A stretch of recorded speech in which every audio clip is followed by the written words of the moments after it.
God's word. Are we together? How long did this take? Anyone to help us? I am trying to use this as a background to what we will talk about. How long did this take? 1,260. Have you ever heard about the 1,260 days or years? Yes. Where do you first hear of it? Where? In the book of Daniel. Okay.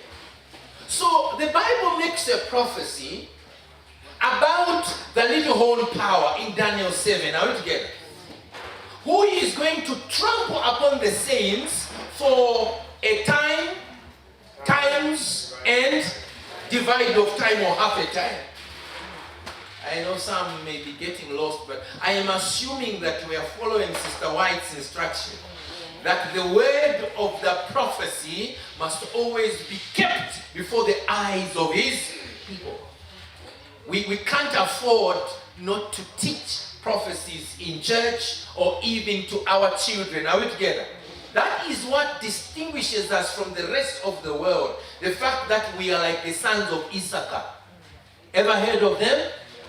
They are said they were wise because they understood the times. Am I speaking Greek here? No.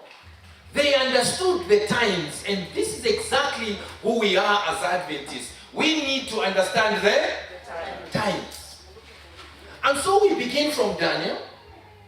Daniel talks about times and half a time, in which the little horn power appears to overcome and persecute the saints. Briefly yesterday, in yesterday's devotion, we touched on some of the things that occurred during that time. Those that refused to bow down were executed. A lot of things happened during that time, including the burning of some saints. Are we together? From your knowledge of his church history, perhaps, who do you remember? Who paid with his life? Jerome. They were burnt alive, isn't it? Yes. There were many other things that occurred. Saints who refused to leave the path. When the representatives of this little horn power were passing, were arrested and jailed and killed for doing just that. For refusing to recant. They were killed in the most indecent manner. And these atrocities systematically occurred. Very systematic. They would hunt for them. And wherever they heard that there was a group, they followed them there and they were killed like the Paul's day, like in Paul's days. Remember Saul, who was hunting for the saints, isn't it? Yes. Yes. A lot of people paid with their blood during the Dark Ages, like we call it. But the worst thing that occurred during the Dark Ages was the baptism. This is not a nice one. The baptism of pagan practices into Christianity. Christianizing pagan practices. So much that at the end of the 1,260 days, those that come to exist at that time do not even know that what they are practicing is pagan in origin. After all, there was no scripture to safeguard them. 2, the replacement of Bible by teachings and doctrines of men. It's easy to deceive people when you don't give them access to read for themselves. And so, the priests and the bishop said had now become the revelation of God to the people. What they said became scripture. What they instructed was taken for doctrine. As a result, the church, the true light of God, was dimming far away, and the people were left in great delusion. It is during that time that we see the baptism of a lot of pagan rites, and they became part of Christendom. Compromise, isn't it? Compromise had crept into the Christian church to such an extent that the only description you could give was that we were in deep darkness. But towards the end of the Dark Ages, there are a few remarkable things that occurred. We just want to bring ourselves to speed. A few things occurred that are of significance to us. Number one, the Great Reformation, isn't it? Yes. The Great Reformation. Triggered mainly and heightened by the thesis, the 95 Thesis. Do you remember that? Yes. Who did that? And when he nailed that, he led a great protest against the Church of Rome. This was the beginning of the birth of Protestantism. Are we together there?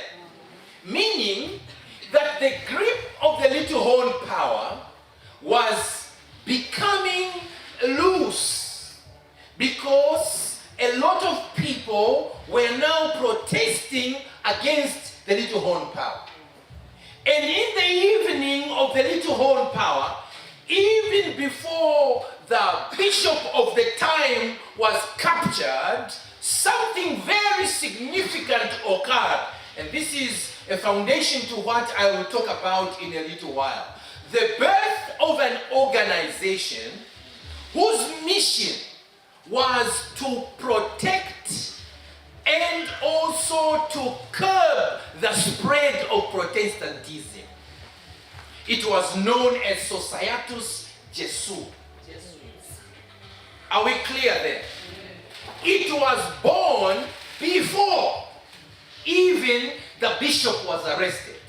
Now I need you to follow me very closely here, because the text that we read later on in Revelation is building on it, and if you miss that element, you may find it difficult to connect. It was established before. So much that even when Bethiah, who was Bethiah?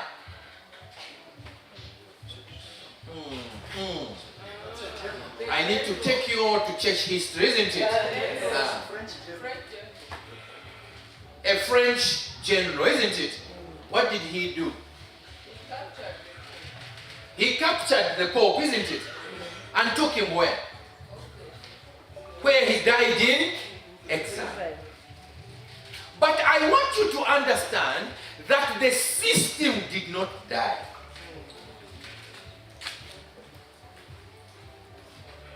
The bishop may have been captured, but the system did not die. It was preserved in this organization. Are we together?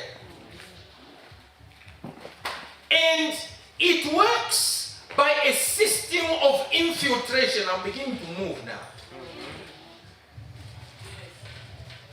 Its success is premised on a system of infiltration. The world power was changing. A lot of Protestants were running away from Europe. Are we together? Where were they headed to? America. To Newfoundland. They are going to a land where they think they are going to find freedom, isn't it? Because Europe was hot. There were persecutions, there were deaths. So after that protest, the great protest, a lot of them began to leave, began to break away. They are running away, yes, from the Church of Rome, but they are carrying the teachings and doctrines. And remember, the brains had gone with them. The intelligentsia, I'm using these words deliberately to give you an idea of where I'm going to. The brains of the system were going along with them. The illuminated ones, the educated ones, the schooled ones were still preserved in this organization, and they were going together with the Protestants. They were leaving falling Rome, and they were infiltrating a rising America. Are you with me? They continued to pull the strings. After all, they were the enlightened ones. They were the illuminated ones. And a global agenda is born and hatched to reclaim and regain the power of the papacy. It didn't start now. It began way back around 1651, 1652. An idea to recapture and reclaim the lost glory of the Bishop of Rome. When we begin to talk about these things, the church gets very quiet. When I was young, I remember each time anyone would talk about these things, I would get scared and pray that it doesn't happen in my day. But the word of this prophecy must be taught from generation to generation. We must understand. Then the Bible says, after the great tribulation of that time, what will happen? We're just reading it. It's the text we opened with. After the great tribulation of that time, number one, now look at the timing. I told you that's 1651, isn't it? What happened? What is significant about that prophecy? The darkening of the sun. When was that?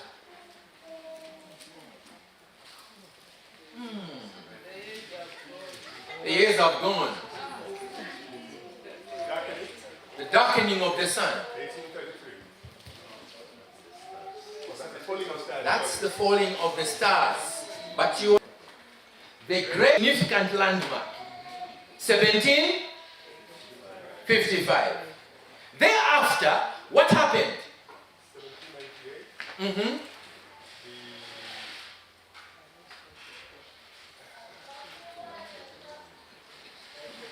The darkening of the sun. He is a good historian. 1798. Shaka Zulu was already in existence. The missionaries, actually the Adventist Church, our missionaries by 1790, isn't it? Jane Andrews. I'm trying to make it contemporary so you can understand what is happening around that time, isn't it? Yes. The sun loses its light. Can you imagine the sun rises and suddenly it sets? At a time it is expected to be bright, the sun sets. Now one historian has written that it became so dark that the darkness was palpable, meaning it could be felt. The chickens came home to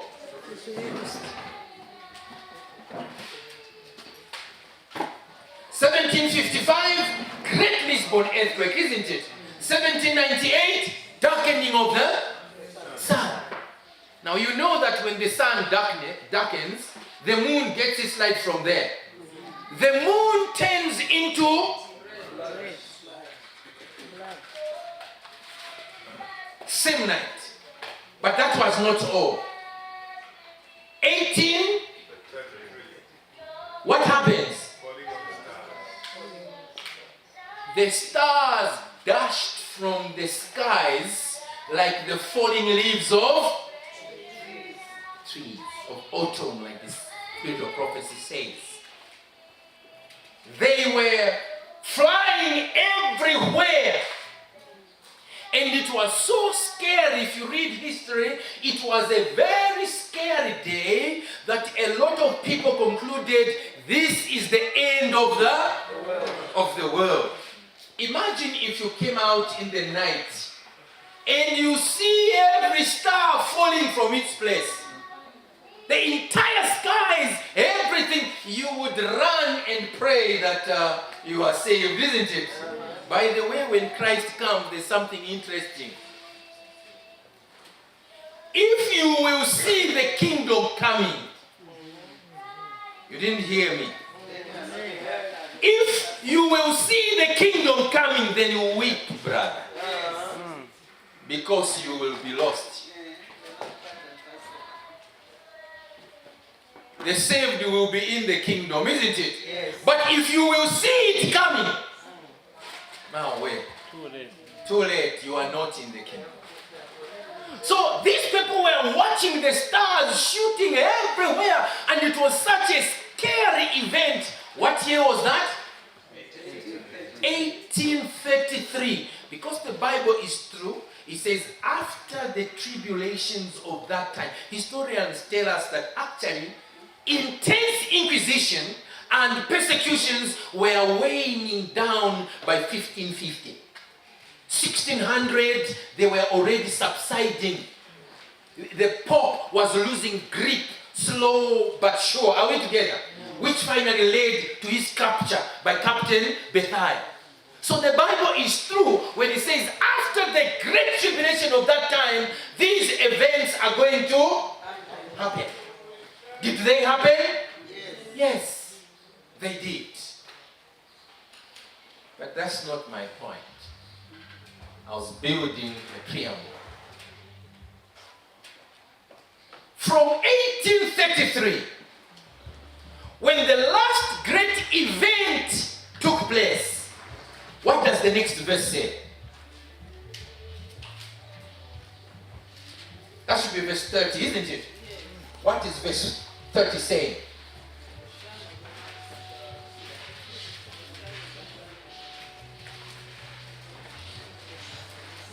From the last great sign, the next verse is talking about the appearing of the Son of Man. You missed it.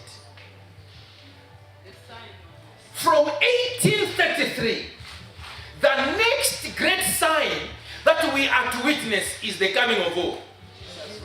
So we have been living between verse 29 and verse 30 for how many years now? I'm trying to come home to where we are. 1755, the next event, 1798, the next event, 1833, and from that time, the next great event is the coming of who? Did we realize that? We have been living between those two verses all this while.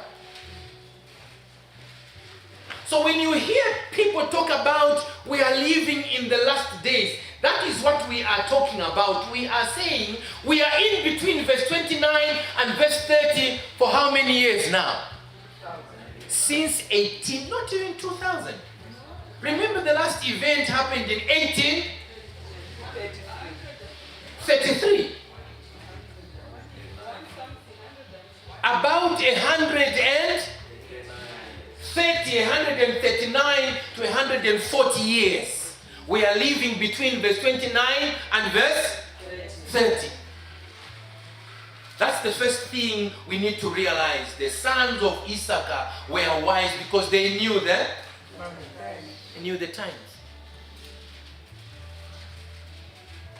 If the last great event was the stars, and the very next verse is talking about the sign of the coming of the Son of Man. And then it's talking about the heavens folding as a scroll and the angels gathering gathering the people from the all four corners of the world is talking about a great phenomena of Christ's second what? Coming. And we have been living for slightly under 140 years. For all this while, waiting only for that event. There cannot be much time left. But there are things that should happen in between there. Come now to Revelation.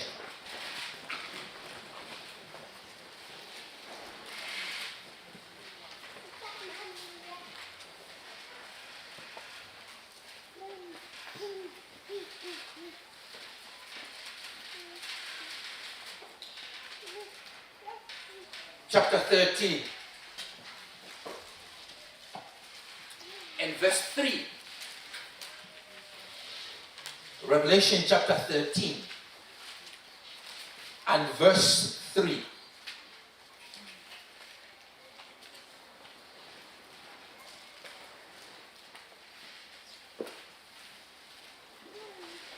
Could someone please read it for us?